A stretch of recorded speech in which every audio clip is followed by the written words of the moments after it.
லூக்கா 1:37. இயேசு கிறிஸ்து சொன்ன வார்த்தை என்னவென்றால், தேவனாலே கூடாத காரியம் ஒன்றுமில்லை.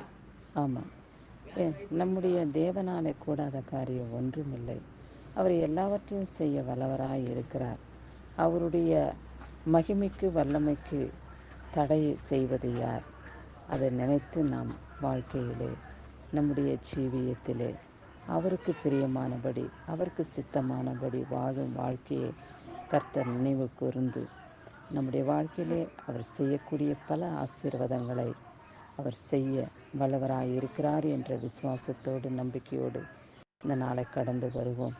என் தகப்பனே, உம்மாலே செய்யக்கூடாத காரியம் என் வாழ்க்கையிலே ஒன்றும் இல்லை என்று அவரிடத்திலே நம்முடைய ஜீவியத்தை ஒப்பு கொடுக்கும்பொழுது அவர் சித்தத்தின் பிரகாரம் நம்முடைய வாழ்க்கையை சீராக செம்மையாக வழிநடத்த அவர் வல்லவராயிருக்கிறார்.